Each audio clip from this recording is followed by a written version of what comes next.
Hello friends, मेरे YouTube channel study point 81 में आपका स्वागत है। आज की इस वीडियो में हम लोग 1991 के नई आर्थिक नीति को विस्तार से देखेंगे। अब हम लोग आज के टॉपिक की ओर चलते हैं। नई आर्थिक नीति से तात्पर्य है भारतीय अर्थव्यवस्था को आर्थिक संकट से उबारने के लिए 1991 में अपनाई गई नीतियों से। भारत में नई आर्थिक नीति कांग्रेस की सरकार प्रधानमंत्री पीवी नरसिम्हा राव के समय लागू की गई। उस समय केंद्रीय वित्त मंत्री डॉक्टर मनमोहन सिंह थे। 1991 के पहले देश एक गंभीर आर्थिक संकट से गुजर रहा था। इस आर्थिक संकट ने देश के नीति निर्माताओं को अपने आर्थिक नीतियों को बदलने के लिए प्रेरित किया, जिसके परिणाम स्वरूप जुलाई 1991 में नरसिम्हा राव की सरकार ने अर्थव्यवस्था को ठीक रास्ते पर लाने के लिए एवं देश को इस गंभीर आर्थिक संकट से निकालने के लिए अनेक कदम उठाए। ऐसी नीतियां लाई जिससे भारतीय अर्थव्यवस्था आर्थिक संकट के दौर से निकलकर विकसित राष्ट्रों की श्रेणी में आ सके। इस प्रकार जुलाई 1991 में नरसिम्हा राव की सरकार ने भारतीय अर्थव्यवस्था को आर्थिक संकट से उबारने के लिए जो आर्थिक नीतियां लाई उसे नई आर्थिक नीति कहते हैं। इस प्रकार ऐसे उपाय जिसके द्वारा कोई अर्थव्यवस्था अपने आप को और अधिक कुशल और प्रतियोगी बनाने का प्रयास करती है ताकि वे अपने अर्थव्यवस्था को और अधिक विकसित कर सके, आर्थिक सुधार कहलाता है।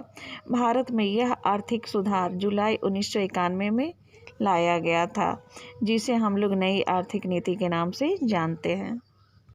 अब हम लोग उन कारणों को देख लेते हैं जिसके चलते 1991 में नई आर्थिक नीति लाने की आवश्यकता पड़ी या ज़रूरत हुई। 1980 के दशक में घटिया प्रबंधन के कारण बहुत से सार्वजनिक क्षेत्र के उपक्रम घाटे में चल रहे थे, जिस कारण सरकार के खर्चे आय की तुलना में अधिक हो गए थे।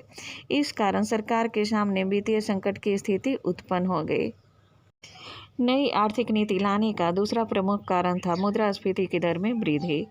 खाड़ी युद्ध के कारण मुद्रास्फीति की दर 12% हो गया था, जिससे अर्थव्यवस्था में आर्थिक अस्थिरता उत्पन्न हो गया था। नई आर्थिक नीति लाने का तीसरा प्रमुख कारण था सार्वजनिक व्यय का सरकारी राजस्व से अधिक होना। सरकारी राजस्व से अधिक व्यय होने के कारण सार्वजनिक ऋण में अत्यधिक वृद्धि हो गया। नई आर्थिक नीति लाने का चौथा प्रमुख कारण था विदेशी मुद्रा भंडार में कमी होना, क्योंकि जब हम विदेशों से किसी चीज़ का आयात करते हैं तो उसका भुगतान हमें विदेशी मुद्रा में करना होता है। इसके लिए हमें विदेशी मुद्रा की आवश्यकता होती है। उस समय विदेशी मुद्रा का भंडार इतने कम हो गए थे कि वे केवल 3 सप्ताह के लिए पर्याप्त थे। इस प्रकार हमने देखा उपयुक्त कई कारण थे जिसकी वजह से भारत में जुलाई 1991 में आर्थिक सुधार को अपनाया गया। जुलाई 1991 में हुए आर्थिक सुधार को ही नई आर्थिक नीति कहते हैं। अब हम लोग नई आर्थिक नीति के उन उद्देश्यों को देख लेते हैं जिसको प्राप्त करने के लिए नई आर्थिक नीति अपनाई गई। नई आर्थिक नीति का पहला उद्देश्य है मुद्रास्फीति के दर को नीचे लाना। नेक्स्ट है भुगतान असंतुलन को दूर करना। नेक्स्ट है आर्थिक विकास की दर में वृद्धि करना। नेक्स्ट है विदेशी मुद्रा के भंडार में वृद्धि करना। नेक्स्ट है आर्थिक स्थिरता को प्राप्त करना। नेक्स्ट है अर्थव्यवस्था के सभी क्षेत्रों में निजी कंपनियों की भागीदारी को बढ़ाना।